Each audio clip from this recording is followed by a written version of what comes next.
Bismillahirrahmanirrahim.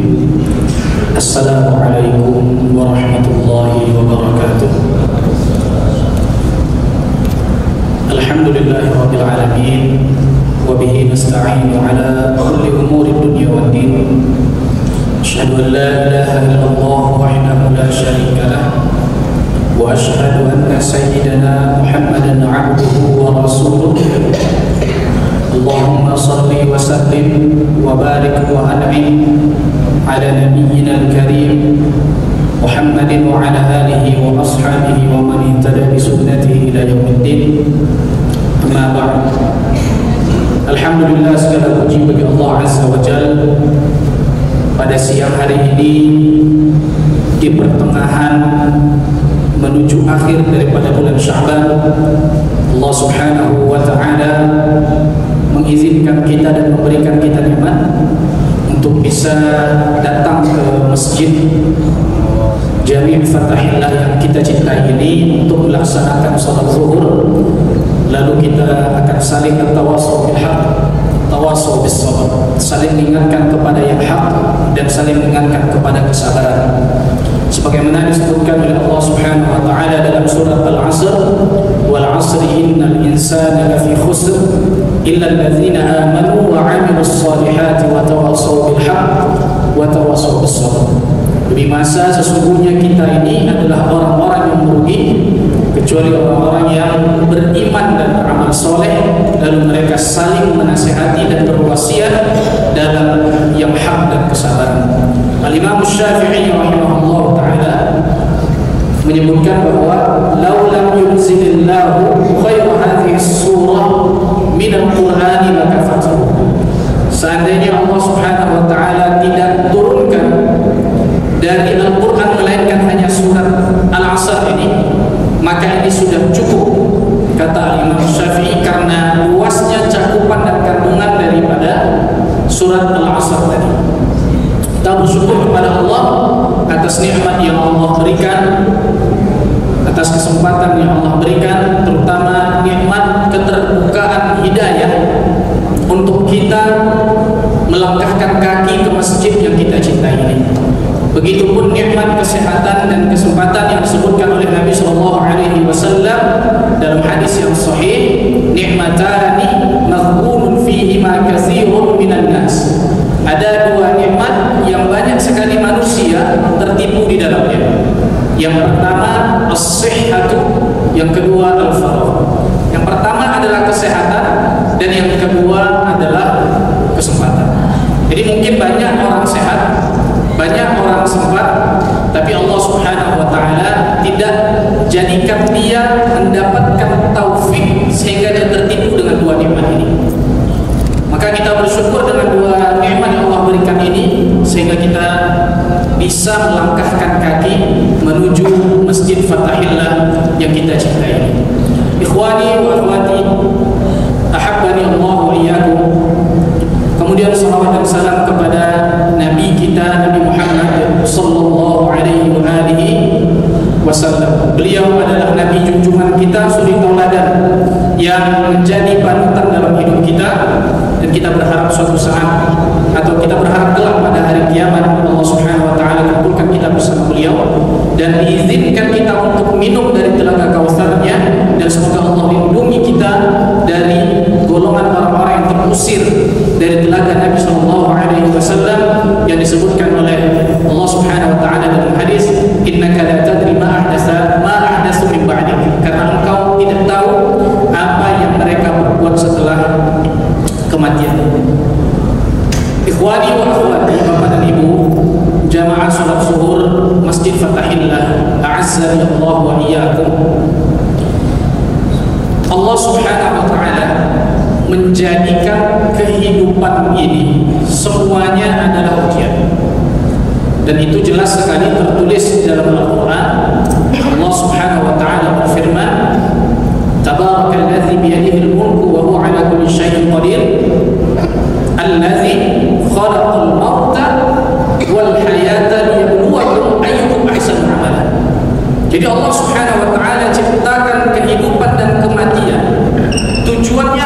adalah untuk menguji yang paling baik amalnya. Jadi bukan diciptakan kehidupan ini untuk siapa yang paling banyak hartanya, atau siapa yang paling tampan wajahnya, atau siapa yang paling kuat fisiknya, siapa yang paling tinggi jabatannya. Hidup ini dari mulai kita lahir sampai wafat nanti, kata Allah Subhanahu wa taala, liyabluwakum ayyukum ahsanu amala. Tujuannya adalah yang paling utama untuk menguji siapa yang paling baik amalnya. Karena tujuan akhirnya adalah akhirat. Makanya kata Umar bin Khattab radhiyallahu anhu, hasibu anfusakum qabla an tuhasabu. Hisablah diri kalian sebelum kalian dihisab. Ini selaras dengan hadis Nabi sallallahu alaihi wasallam dalam hadis riwayat Tirmizi. Nabi sallallahu alaihi wasallam bersabda, al-kayyisu man dana nafsahu wa 'amila lima ba'da al-maut. Orang yang cerdas itu adalah yang rajin menghitung, menghisab dirinya, lalu dia beramal untuk kehidupan setelah kematian. Jadi ini orang cerdas. Kenapa dia disebut cerdas? Kata para ulama, orang cerdas pasti pandangannya visioner, jauh ke depan. Dia tidak akan memperhitungkan sesuatu yang hanya faedahnya untuk jangka pendek. Orang yang cerdas pasti hitungannya jangka panjang, dan dunia adalah jangka pendek. Kata Allah Subhanahu wa taala dalam Al-Qur'an surat As-Sajdah, fi yaumin kana miqdaruhu alf sanatin mimma ta'udun. Satu hari akhirat itu sama dengan 1000 tahun di dunia. Seandainya Allah berikan kita rezeki umur 100 tahun, saya rasa sudah jarang kalau sekarang. Kemarin kakek daripada istri saya meninggal dunia minggu lalu di usia 100 tahun, dan ingatannya sudah hilang. Ini sudah jarang. Seandainya Allah Subhanahu wa taala berikan kita usia 100 tahun, maka itu 10% dari satu hari akhirat. Coba bayangkan kalau kita hidup hanya untuk mengejar dunia, padahal dunia ini adalah isinya maksimal 10% dari kehidupan satu hari akhirat. Bukan 10% dari kehidupan seluruh akhirat, tapi 10% dari satu hari kehidupan di akhirat. Maka betullah kata Nabi SAW, al-kayyisu man dana nafsahu. Orang cerdas itu yang menghisab dirinya, wa 'amila lima ba'da al-maut. Lalu dia beramal untuk kehidupan setelah kematian. Makanya dalam hadis lain juga Nabi SAW bersabda, hadis yang disahihkan oleh Syekh Nasiruddin Al-Albani dan diriwayatkan oleh Imam At-Tirmizi dan ashabus sunan yang lainnya. Nabi SAW bersabda, ala inna dunya mal'unatun. Sesungguhnya dunia ini semuanya mal'unatun, terlaknat. Dunia ini terlaknat semuanya. Illa, ada pengecualian, zikrullah, mengingat Allah, wa ma wala, yang isinya ketaatan, au alimun, atau orang yang alim, au muta'allim, atau orang yang belajar duduk di majelis ilmu. Ini keluar dari lingkup laknat tersebut. Ini sesuai dengan firman Allah Subhanahu wa taala tadi, bahwa orang yang di dunia ini merugi kecuali orang-orang yang beriman dan beramal soleh. Inilah yang disebut dengan zikrullah wa mawala, mengingat Allah dan taat kepada Allah. Ini yang pertama. Kemudian wa alimun, orang yang alim, atau muta'alim, atau orang yang belajar agama.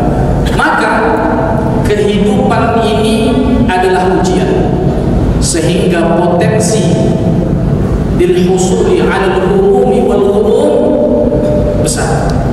Potensi untuk kita ditimpa kesedihan, kegalauan, gundah gulana itu besar. Tidak ada satu manusia pun kecuali pernah merasakan kegundahan, kecuali pernah merasakan kesedihan dalam hidupnya. Entahkah itu bisnisnya, dagangnya lagi menurun, entahkah itu keluarganya diuji dengan penyakit, entahkah rumah tangganya yang diuji oleh Allah dengan kesetiaan, entahkah itu anaknya diuji dengan Allah, sehingga hal-hal ini menyebabkan kepada kesedihan dan kegalauan serta kegundahan. Ini adalah fitrah manusia. Adakah orang yang terlepas dari ini? Tidak ada. Apakah Nabi merasakan ini? Merasakan. Ketika Nabi SAW kehilangan anak laki-laki terakhirnya yang lahir dari seorang wanita dari Kristen Koptik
problem kita di masalah dagang Ustaz. Dagangan saya lagi turun konsep Ustaz.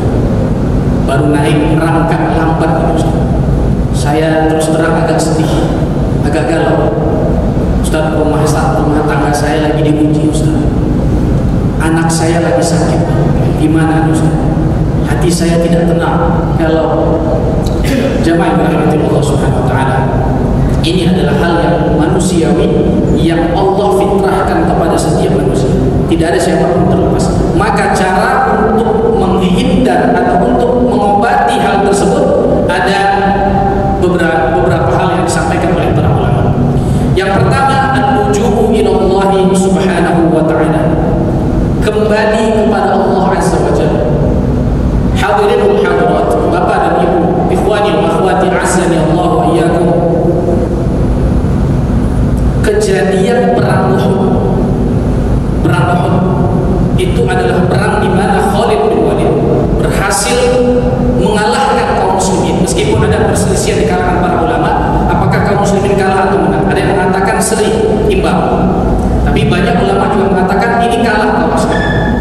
Karena banyak yang meninggal, lebih banyak kaum muslimin yang meninggal. Dan di antaranya para panglima perang seperti Hamzah bin Abdul Muttalib dan Mus'ab bin Umair dan sahabat-sahabat lainnya. Ada 70 orang meninggal dunia, sedangkan dari kafir Quraisy hanya belasan, hanya 20-an. Lalu apa yang menyebabkan kekalahan dan kesedihan terjadi kepada kaum muslimin ini? Kata para ulama, dalam kejadian perang Uhud ini ada dua sebab. Yang pertama, ketika Nabi SAW memerintahkan para sniper. Jadi zaman dahulu sudah ada sniper. Itu yang ahli panah di Jabal Rumah. Jadi perang Uhud itu terdiri dari 3.000 kafir Quraisy dan 700 kaum muslimin. 700 ini 50-nya disusun oleh Nabi SAW di gunung kecil untuk jadi sniper menembak dari bawah. Ahli panah yang dipimpin oleh Abdullah bin Jubair. Abdullah bin Jubair ini kalau mana nggak pernah meleset. Makanya dia jadi panglima perang. Dia yang memandoi di atas Jabal Rumah. Jadi di Jabal Rumah ini kata Nabi, kalian jangan turun, kalian jadi sniper. Menang jangan rayakan, kalah jangan nolong. Apapun yang terjadi, seandainya kami sekalipun dimakan oleh bangkai, oleh burung pemakan bangkai jasad kami, kalian jangan nolong. Itu perintah, itu mandat dari seorang panglima dari Nabi SAW, dan itu merupakan wahyu dari Allah. Tapi ketika kaum muslimin menang, mulailah sahabat mengumpulkan harta rampasan di medan perang di antara Gunung Uhud dan Jabal Rumah itu. Apa yang terjadi? Mereka yang ada di Jabal Rumah 50 orang ini, sejumlah 43 orang tergiur ingin turun mengumpulkan harta yang ada di depan itu. Akhirnya mereka turun. Padahal tadi Nabi bilang apa? Jangan turun. Akhirnya mereka turun dan ikut mengumpulkan. Disitulah akhirnya kaum muslimin kalah. Lalu Khalid bin Walid bersama Abu Sufyan bermanuver yang awalnya udah mau keluar, udah mau kembali ke kota Mekah. Mereka bermanuver naik ke atas membunuh 70 orang yang tersisa di atas gunung tersebut, di antaranya Abdullah bin Jubair, dan kemudian turun ke bawah menghabisi 70 daripada kaum muslimin. Apa yang menyebabkan kekalahan dan kegundahan, kesedihan yang terjadi dalam perang Uhud ini? Perang yang sangat menyedihkan. Maka Aisyah pernah bertanya, ya Rasulullah, dalam hidupku, dalam perjuangan, apa yang paling menyedihkan bagimu? Ada dua kata Nabi. Yang pertama, yang paling menyakitkan bagi Nabi dalam perang adalah dalam berdakwah adalah ketika Nabi berdakwah ke Taif. Yang kedua adalah ketika perang Uhud. Ini kesedihan terbesar Nabi. Apa yang menyebabkan kesedihan terjadi di kaum muslimin ini? Ada dua sebab. Yang pertama, tidak taat kepada Allah dan Rasulnya. Allah dan Rasulnya memerintahkan melalui hadis Nabi, kalian jangan turun. Tapi mereka turun. Ini agak bandel sedikit. Sahabat ini kan masih qoribul ahdi bil Islam. Mereka baru masuk Islam ini, yang kaum Ansar. Sehingga imannya belum kokoh. Ketika melihat banyak pernak-pernik dunia di bawah sana, tergiur turun. Bukan untuk mengambil, tapi ikut membantu mengumpulkan dan untuk ikut merayakan. Yang pertama itu tidak taat kepada Allah dan Rasul. Yang kedua, berlebihan cinta kepada dunia.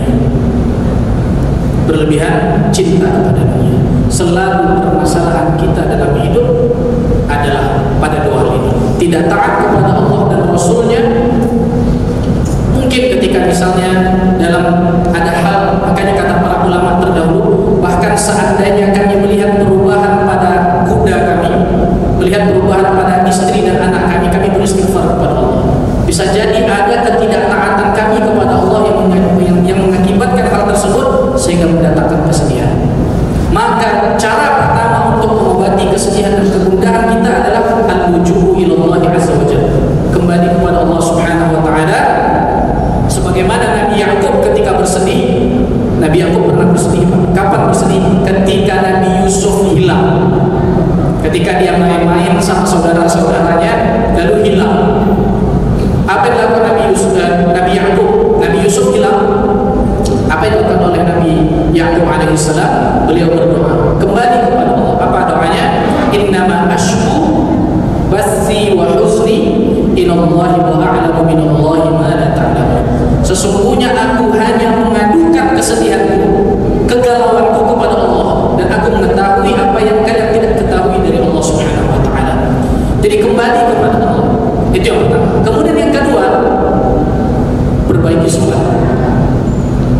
Ikhwani ahibbai ta'azzani Allah wa iyyakum.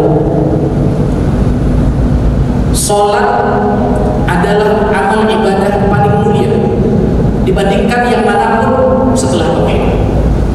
Jadi yang paling besar keagungan pahalanya adalah sholat, sehingga amal ibadah yang paling agung setelah tauhid adalah sholat. Dan dosa terbesar setelah syirik adalah meninggalkan sholat. Dosa terbesar setelah syirik adalah meninggalkan sholat. Permasalahan dan kesedihan kita mungkin terjadi karena kita abai terhadap sholat. Bisa jadi kita menunda sholat kita. Bisa jadi kita mengakhirkan sholat kita dengan harapan bahwa urusan kita dahulukan, lalu sholat kita akhirkan. Jamaah, bayangkan kita kerja di kantor, misalnya ada orang kerja di kantor, kerja 8 jam. Ini sering saya sampaikan biasanya ketika bimbing jamaah umroh bersama bonita ketika berada di Mekah pribadi. Sering saya sampaikan begini, kita ini kalau kerja di satu kantor gaji UMR 5 juta, ada yang gaji UMR, oke, ada yang sudah naik sebulan 15 juta, oke, 15 juta gaji sebulan, ada yang 20, oke, 20 juta gaji sebulan. Kerja 20 juta gaji sebulan, tapi kerjanya sehari berapa jam? Berangkat jam 7, kalau jauh habis subuh udah berangkat, jam 8 mulai masuk, pulang jam 5, 8 jam kurang lebih kita kerja setiap bulan. Liburnya cuma 2 hari 1 minggu, itu pun kalau tidak ada libur. Kalau telat kita dimarahin bos, kalau bermasalah gaji dipotong, kalau bermasalah kita ditegur. Waktu hanya istirahat untuk makan dan untuk sholat saja, lalu gajinya hanya 20 juta. Kita bekerja dengan Allah, satu waktu sholat, anggaplah kita sholat setengah jam satu waktu, itu udah panjang. Kalau misalnya berjamaah setengah jam satu waktu sholat kali 5, itu 2 jam setengah. Kita kerja sama Allah, kerja dalam tanda kutip, kita kerja sama Allah 2 jam setengah satu hari, tapi pengen dapat surga. Pengennya surga, dan surga disebutkan dalam surah Al-Imran, wasari'u ila maghfiratin min rabbikum wa jannatin 'arduha as-samawati wal ardu u'iddat lil muttaqin. Segeralah kalian menuju ampunan Allah dan surganya, yang mana surganya itu lebih luas daripada langit dan bumi. Kita kerja gaji UMR, kerja 8 jam sehari, 26 hari dalam, atau 22 hari dalam sebulan, 8 jam dalam sehari. Itu nyicil rumah saja susah. Nyicil rumah susah, tapi kerjanya berat. Sekarang kita kerja bersama Allah, dalam tanda kutip, kerja dalam tanda kutip, tapi kita ingin dapatnya surga yang luas, lebih luas daripada langit dan bumi. Subhanallah. Jadi bolehkah kita minta surga dengan sholat kita yang hanya 2 jam setengah sehari ini? Jawabannya boleh. Inilah rahmat dan kasih sayangnya Allah kepada hambanya.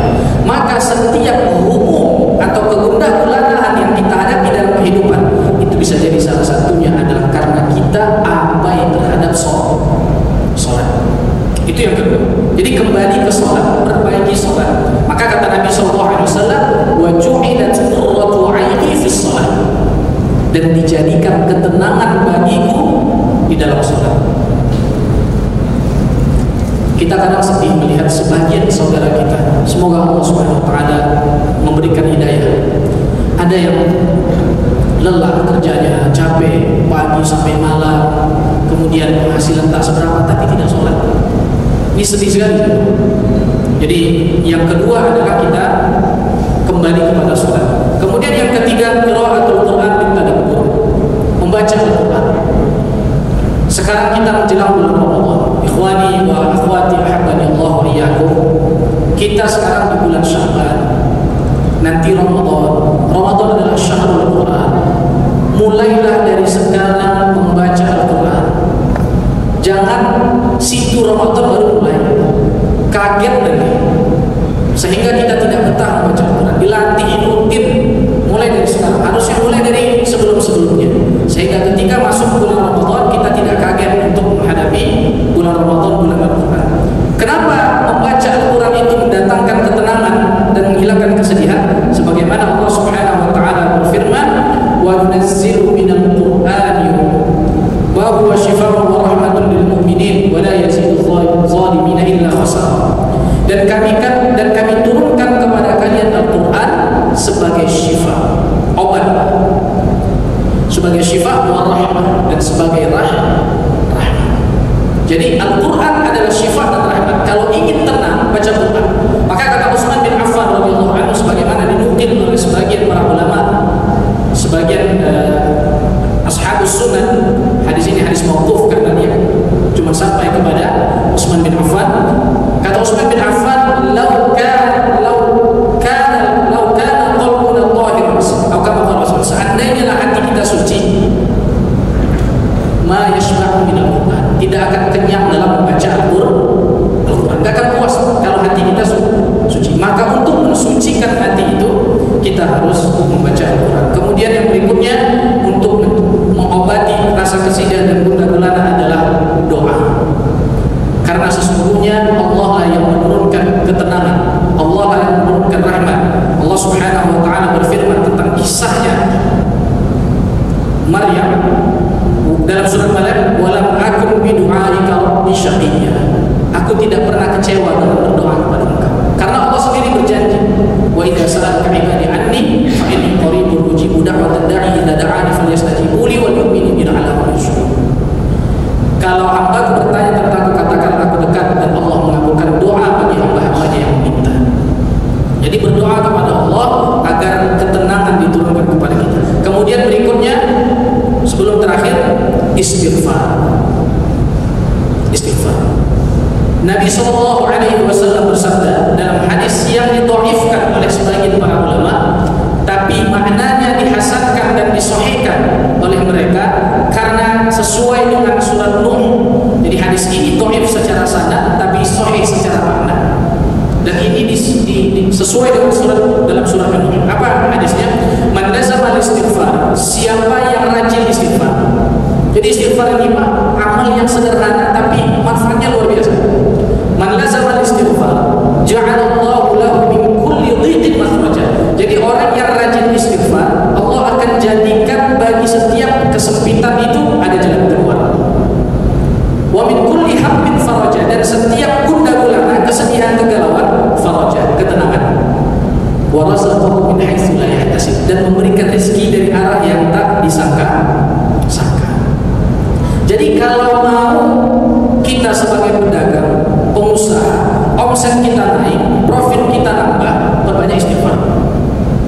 Tapi jangan dipahami bahwa profit dan keuntungan itu hanya dalam bentuk materi. Bisa jadi kepada yang lain, kesehatan, keberkahan usia, dan lain sebagainya.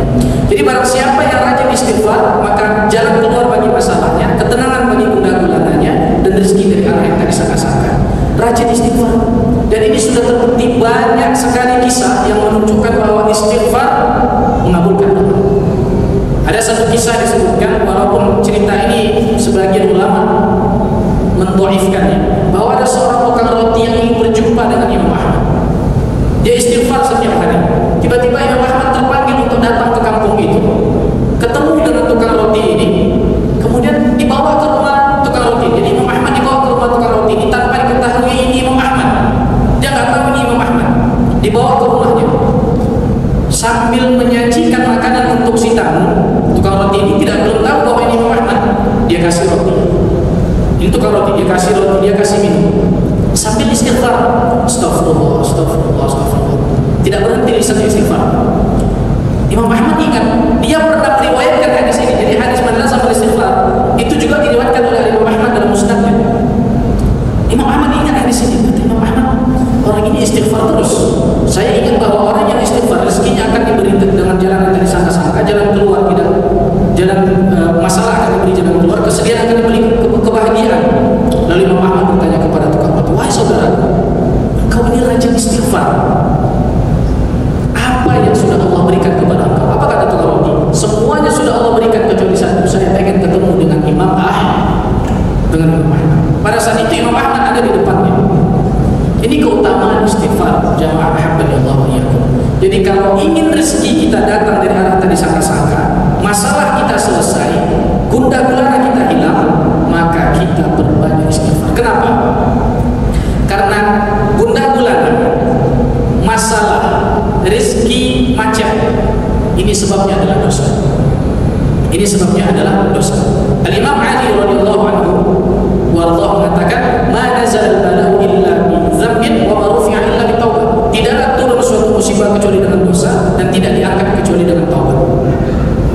Dari lain mana Nabi sallallahu alaihi wasallam bersabda, "Ma asaba al-muslima min nasabin wa la wasabin hatta syauqatan yushaquha illa kaffara Allahu biha khataya." Tidaklah seorang muslim itu ditimpa suatu musibah sekecil apapun kecuali itu akan menghapuskan dosanya. Berarti kan ada dosanya. Sehingga yang mengakibatkan gundah gulana itu, kesedihan itu adalah dosa. Yang membuat rezeki macet adalah dosa. Yang membuat dapat masalah dan belum punya jalan keluar adalah dosa. Supaya gundah gulana ini hilang, supaya jalan keluar ini ada jalan keluar, masalah ini ada jalan keluar, supaya rezeki yang macet ada datang rezeki yang lain, maka istighfar. Kita hilangkan penghalangnya, lalu rezeki itu datang. Dalilnya mana? Nabi sallallahu alaihi wasallam juga bersabda, "Idza akhta'a ibnu Adam nukitat fi qalbihi nuqtatun sauda." Kalau seorang hamba itu melakukan dosa, maka di hatinya akan ada titik hitam. Kalau dia tobat akan hilang. Kalau dia lakukan lagi, hitam lagi, hatta 'alat qalbahu, sampai hatinya dipenuhi oleh noda hitam tersebut. Wa dzaka huwa Allahu allazi fi qoulihi ta'ala qala 'ala qulubihim. Inilah arti maksud penutup di dalam ayat Al-Quran disebutkan rawana 'ala qulubihim. Jadi kalau hati sudah tertutup dengan dosa, tidak ada ketenangan, tidak ada cahaya, wajah gelap, senyum susah, ketemu orang bukan masam. Kenapa? Karena dosa. Walaupun senyum kecil, senyum memang setengah cuma senyumnya. Kalau senyum kan orang full bibirnya. Ini dia setengahnya, satu yang sebelah kanan senyum, sebelah kiri tidak. Ini apa? Salah satunya adalah efek dosa. Maka istighfar dengan menghilangkan dosa ini, jalan keluar akan datang dari arah yang tak disangka. Kemudian dia bilang, "Ustaz, saya pelaku maksiat. Saya nggak sholat, saya berzina, tapi profit naik terus, omset nambah terus. Alhamdulillah lancar." Ini namanya apa? Istiqraj. Semoga Allah melindungi kita dari istiqraj tersebut. Hadirin azzalallahu wa iyyakum, itu saja yang bisa kita sampaikan pada kesempatan ini. Terakhir ingin saya menyampaikan perkataan tiga as-salaf, tiga ulama salaf terdahulu, atau dua salaf yang ketiga khalaf. Yang pertama dari Ibrahim bin Adham, dia berkata kepada Ibrahim bin Bashar. Ibrahim bin Adham ini adalah tabi'in, seorang yang terkumpul di dalamnya, kata para ulama, segala kemuliaan, hikmah, fikih, hadis, tafsir, luar biasa. Namanya Ibrahim bin Adham. Apa kata dia kepada Ibrahim bin Bashar? Jadi suatu hari Ibrahim bin Adham dan Ibrahim bin Bashar duduk berdua di bulan Ramadan. Lalu tiba-tiba dia duduk berdua di bulan Ramadan, sudah mau masuk waktu azan dan membuka puasa.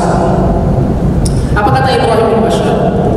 Wahai Ibrahim bin Adham, dua-duanya Ibrahim ini. Wahai Ibrahim, kita mau buka puasa, tapi belum ada bukaan.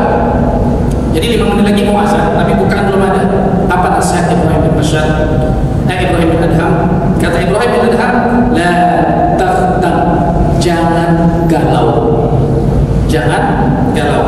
Farizqullahi madmunun yatika, karena rezeki Allah sudah dijamin dan dia akan datang kepada engkau.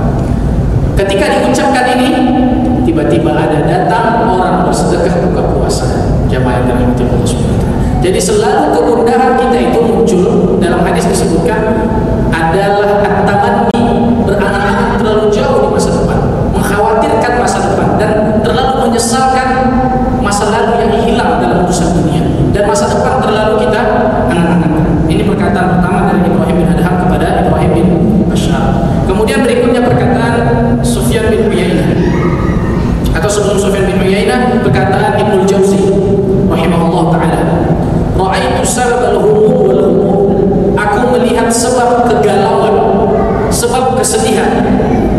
Al-i'radu 'anillah, meninggalkan Allah, wal iqbalu 'alad dunya, mulai fokus terlalu mengejar dunia. Bolehkah kita mengejar dunia? Boleh. Wala tansa nasibaka minad dunya. Jangan lupakan nasibak, bagian. Jadi Allah menyebutkan sini bagian, bukan seluruhnya, bagian engkau di dunia. Kemudian terakhir perkataan Sufyan bin Uyainah, dan ini bisa menjadi obat bagi kita semua untuk kesedihan yang kita hadapi. Inna dam'ata iza kharajat istarahal qalb. Jadi kalau kita ada masalah, Pak, kalau kita ada kesedihan, kalau pengen nangis saja, tapi jangan depan istri. Jadi kita dibilang cengeng. Kalau mau nangis saja. Apa kata Sufyan bin Uyainah? Sesungguhnya air mata kalau keluar, hati menjadi tenang. Siapa sahabat yang paling tenang hatinya? Abu Bakar. Karena kata Aisyah, inna Abu Bakar kana rajulan bukaan. Abu Bakar itu laki-laki yang suka nangis. Tapi nangisnya nggak di depan istri, Pak, di depan anak, tapi nangis di hadapan Allah Subhanahu wa taala. Jadi kalau kita ada kesedihan, ada masalah, nangis, silahkan keluarkan air mata, karena air mata bisa melembutkan hati dan menenangkan jiwa. Dia mencuci kotoran-kotoran kesedihan yang ada di dalam hati kita, sehingga rasa kesedihan itu terlepas dan hilang dari diri kita. Demikian tausiah ini menjadi